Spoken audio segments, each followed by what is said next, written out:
Hi everybody, Andrew Champagne here with an analysis of the Stronach 5 for Friday, December 20th. It's a very good sequence that's centered around races at Laurel and Gulfstream, and it's a sequence that I think you could play fairly cheaply.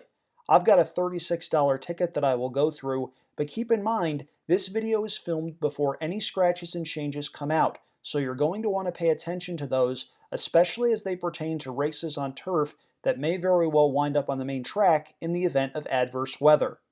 Leg A is race number 8 at Laurel Park. This is an optional claiming event for horses going 7 furlongs on the main track. We've got a field of 8 signed on, and I am going 3 deep. Two of the runners that I'm using here figure to take a lot of the money. Number 5, Hanale's Houdini ran 4th in the city of Laurel, while number 8, Factor It In gets a cushy outside post and comes in off of a win. However, I also feel the need to use number 6 Confessor, who is 15 to 1 on the morning line. There's a lot of early speed in here, and I think that could set things up for a closer. Confessor's win here 2-back was sharp, and at his likely price, he has to be on my ticket. Again, that's 5, 6, and 8 for me in race number 8 at Laurel Park. Leg B is race number 8 at Gulfstream. This is a starter optional claiming event for horses going a mile on the turf course. This race drew a field of 12, and a bunch of the contenders drew horrible outside posts. With that in mind, I'll go 2 deep, and I'll concentrate on horses that I think drew a bit more favorably. Number 4, Alien Invasion, should welcome the cutback in distance. He got caught going 9 furlongs earlier this month in a quickly run race for the level. Ortiz Jr. hopping aboard hits me as a big plus. He's 9 to 2 on the morning line, so there is some value here. Number 6, Cash Call Kitten, meanwhile, is the most likely favorite. He won 3 in a row before throwing in a clunker last time out, and he comes in here off of a bit of a freshening. If he gets back to his form from this past summer, I think he's definitely the horse to beat. Again, that's horses 4 and 6 in race number 8 at Gulfstream Park. Race number 9 at Laurel, meanwhile, is the third leg of this sequence. It's an $8,000 claiming event that houses a field of 9 with 8 betting interests. One of those betting interests is my single in this sequence. I will single the entry of Birdie's Honor and Elusive Hero. The entry is 3 to 1 on the morning line. I think that's going to drift down as we get closer to post time. Both of these horses owned by Super C Racing have early speed, and they've run well against considerably better company than what they line up against here.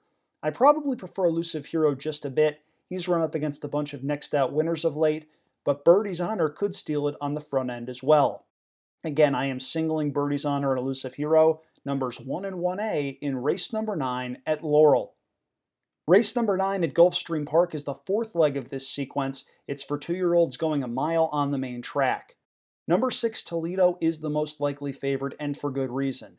Chad Brown trains this son of Into Mischief, and Toledo looked pretty good breaking the maiden last time out at Aqueduct. He could win, but I don't think Toledo is a single in this spot.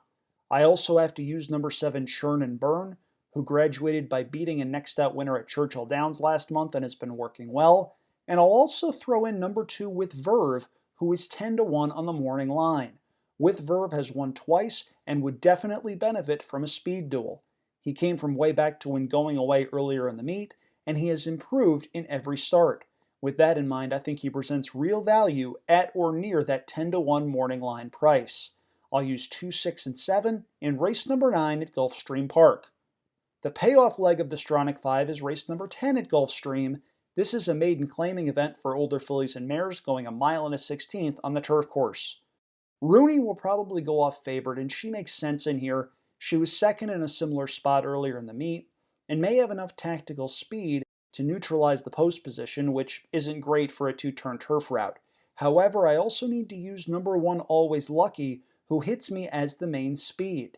She may very well inherit the lead from her inside post, and I like early speed horses that lose blinkers. She's run fairly well here a couple of times in the past, and if she gets loose on the lead, I think she may very well get brave in a race without many horses that like to pass others late. So I'll use the bookends here, 1 and 10 in this 10-horse field.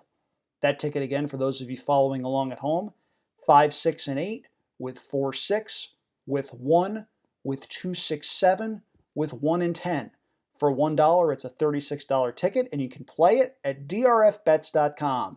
I'm Andrew Champagne. Best of luck in Friday's Stronach 5.